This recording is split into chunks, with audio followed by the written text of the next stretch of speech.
G'day guys and welcome to Aussie English. My objective here is to teach you guys the English spoken down under. So whether you want to speak like a fair income Aussie or you just want to understand what the flippin' hell we're on about when we're having a yarn, you've come to the right place. So sit back, grab a cuppa and enjoy Aussie English.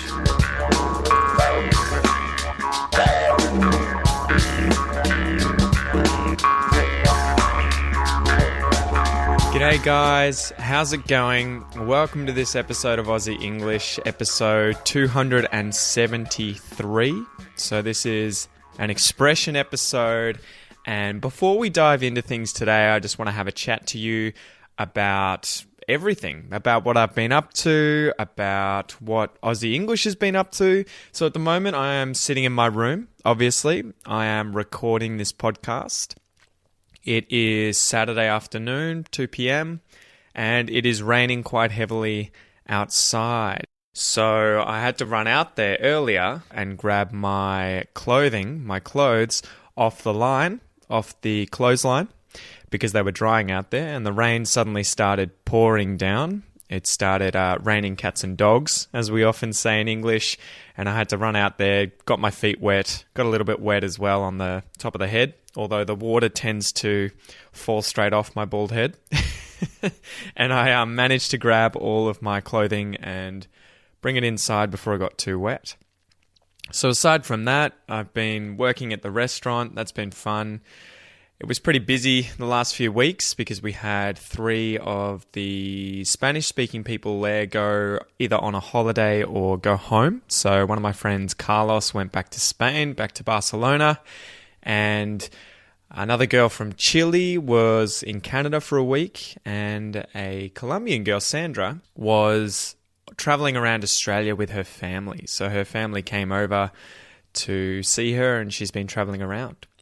Aside from that, obviously I've been working on Aussie English. I've been doing quite a few videos recently, guys, where I've been trying to help with Australian pronunciation and different words that we pronounce differently. So if you haven't checked out the YouTube channel, I definitely recommend that you jump over there, just search Aussie English on YouTube and check out some of the more recent videos that I've put up. I put up one last night on the sound that we say at the end of words that end in ER, RE, ORAR, A, URE, and OUR. Quite often in English, they are pronounced at least in Australian English, with our dialect.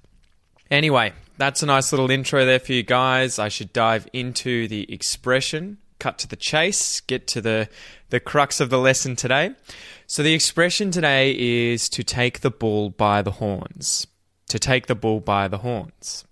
As usual, we'll go through and define the words first in this expression. So to take, we've gone over this a few times in recent expressions. To take, in this example, to take means to hold, to grasp, or to grab. So if you take something or someone by something, you are holding something of theirs and leading them somewhere. So if you took someone by the hand, it means that you have grabbed their hand, you've grasped their hand, you're holding their hand, and you're potentially leading them somewhere. So you've taken someone by the hand. A bull is a male cow, moo. A bull is the male cow. It's the cow that has horns, at least I think most cows have just the males with horns. There could be breeds where both the males and the females have horns, but typically the bull is the large male cow that has horns. And a horn is a bony protrusion, so something that protrudes. It comes out of the head of a bull. It grows out of the animal's head, and other animals have horns, including the rhinoceros, which can have 1 or 2 horns on its nose, on its head. Deer have horns, moose have horns, and then we even have animals like rhinoceros beetles, those small beetles with big horns on their head that they fight one another with. There's chameleons that have horns. These are those lizards that can change color. chameleons. Some male chameleons, I think, can have horns.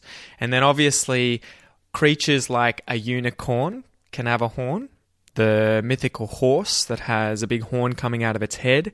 And then even species of whales. So the narwhal is a species of whale that has a horn, although the horn is actually a tooth that grows through the front of its head. And I found some cool stuff out about narwhals recently. I might have to do an episode on that in the future. So to define the expression, to take the bull by the horns, to take the bull by the horns means to confront a problem head on, right away, versus sitting back and waiting for it to resolve itself, or for a person to tackle it, to confront that problem for you. And grab the bull by the horns is also a very similar idiom that's commonly used. So it's similar, but it uses the verb to grab instead of the verb to take, but it means the same thing. So as usual, I looked up the origin of this expression, and the exact origins of this phrase aren't really known. It's said that it originated from bullfighting around 1800, and the term likely alludes to grasping a safely tethered bull and not one that the matador is fighting in the ring. However, other people have argued that the idiom originates from the American West instead of bullfighting in places like Spain, and that it found its roots in rodeos, where it was common for ranchers and cowhands, so the people who grew and took care of bulls and, raised them as livestock and then sold them. It was common for these guys to attempt their luck at steer wrestling. So steer is in the male cow, so bulls. It's a steer is a young one. And it was said that the only way to really control and bring down a steer, a young bull, was to grab it by the horns, and then you could control the head. And if a person tried to grab it elsewhere, they stood the risk of being bashed or gored by the horns of the steer or the bull. So regardless of the exact origin, there is one thing that is certain, and that is that it's a bad idea to grab a bull by the horns. So let's go through some examples, guys, of how you would use this expression. So number one, imagine that you have worked at your job for a very long time and you are wanting to ask for a raise. And a raise is a pay increase. So you want to go to your boss. Maybe you work as an engineer, a lawyer, or a scientist. You want to go to the boss, the guy who hires you or the guy who manages you, the guy above you, and you want to ask him for a pay increase. You work more than what you're paid, you do overtime, maybe you work extra hours for free. You even take your work home at times, which could make your partner incredibly unhappy or stressed. You know you deserve a raise, but you're very nervous when it comes to asking for one. So you're worried that at best your boss will say no, and at worst you may lose your job. But ultimately, you chat to your partner, your wife, your husband, and they tell you, look, just take the bull by the horns and ask for a raise. Do the difficult thing, take the bull by the horns, grab the bull by the horns, confront this difficult situation head on, take the bull by the horns. So example number two, maybe you want to travel, but you are worried about leaving your home country. So you're nervous about living overseas, somewhere foreign, somewhere unknown, without any friends, without any family nearby. Although you know that there are going to be many benefits and amazing experiences that you're going to have when you travel abroad. Your friends and family might say, look, just do it. Move abroad, see how you go, grab the bull by the horns, take the bull by the horns. You can do this.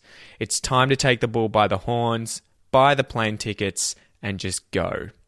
Take the bull by the horns. Example number three, imagine that a family member drinks too much. So this person has become a bit of a problem, and he or her has turned into a bit of an alco. An alco is slang for an alcoholic. He or she drinks a lot of alco, or a lot of booze at parties, at family events.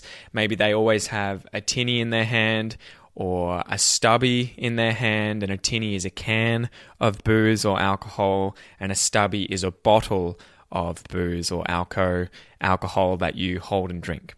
So imagine that they're always at these family events getting drunk and then causing a scene. So they're doing something stupid, they're saying something stupid. Maybe they're not even doing that, they're falling over or spilling things. It's obvious that the alcohol has become a problem. You and your families want the person to stop, and you all agree that it's time to take the bull by the horns and mention something to this person. It's time to say, look, alcohol is a problem. You need to do something about it. It's time to take the bull by the horns. It's time to grab the bull by the horns and ask this person to do something about their drinking. So you have to confront this problem head on and tell them it's not on, it's not okay, it has to stop. It's time to take the bull by the horns. So let's do a listen and repeat exercise as usual, guys, and we'll do this one in the simple past. And remember, to take, the verb to take, is an irregular verb. So when we turn this into the simple past, the past participle is took. I took, you took, he took, she took, we took, they took, it took. It's all the same. So listen and repeat after me, guys. I took the bull by the horns.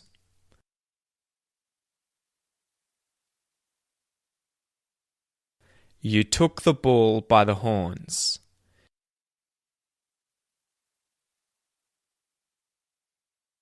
He took the bull by the horns. She took the bull by the horns.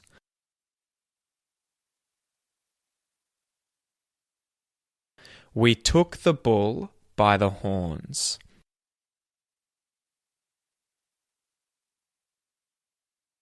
They took the bull by the horns.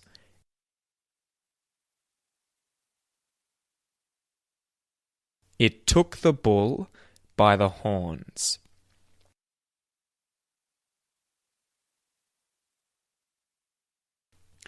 One little thing that I want to mention here, guys, as I've been doing recently, is a pronunciation tip. And we're going to go over this in the Aussie English Supporter Pack in more depth. But in this example sentence, I, you, he, she, we, they, or it took the bull by the horns, there's a dark L that is pronounced, and it sounds a little more like a W. And this is obviously at the end of bull. And you'll hear me say bull instead of bull, bull. So that is with the L well pronounced, bull. But quite often across a lot of English dialects, not just Australian English, we will sort of mute the L and we don't pronounce it like a L, and it sounds more like a O, a W kind of sound. So bull, bull, as opposed to bull. So I'll say some sentences to show you here, guys. I'm not able to. See, I said I'm not able instead of I'm not a bull. I dove into the pool. I said pool instead of pull. I drank a lot of milk. I said milk instead of milk with the L sound there. He had a little bull. Little instead of little, and bull instead of bull. And now I'll try and do a sentence with all of these. I will be able to see the bull in the little pool that was full of milk. So I've tried to use dark L's, as they're called, the W sound in there, instead of I will be able to see the bull in the little pool that was full of milk. So we're going to go over this more in the Aussie English Supporter Pack, guys. I hope you've enjoyed this episode. Just a quick mention, if you guys want to upgrade your learning, if you want to learn faster, I really recommend signing up to the Aussie English Supporter Pack. It's $1 to try it for a month. In this episode, we're going to have a vocab glossary and table, listening comprehension questions for this entire episode, a substitution exercise going over the phrasal verb to turn into. We're going to go over slang related to drinking. We're going to go over the dark L that sounds like a W for pronunciation and connected speech. And then in the grammar exercise, we're going to compare the simple past with the perfect past. If you sign up to this, guys, you're going to really upgrade your English learning. You're going to learn a lot faster. You're going to have more access to me online and be able to interact with me so that I can help you learn even faster. So I really recommend that you give it a go, guys. If you have any questions, feel free to message me on Facebook or email me, and I'll chat to you soon. I hope you guys have a great week. See you later. Hey guys, thanks for listening to the Aussie English podcast. I love podcasting for you, and I think it's one of the most effective ways to learn a foreign language. To help you guys learn even faster, I have created the Aussie English Supporter Pack. Each week, you get PDF transcripts, exercises, and MP3s for podcast episodes, as well as access to the Aussie English Virtual Classroom. This is a private Facebook group for members only, and it's where you can interact with me and other passionate Aussie English learners every day. If you want to take your English to the next level, visit www.theaussieenglishpodcast.com and click Learn English Faster. You're going to love it, and I'll see you there.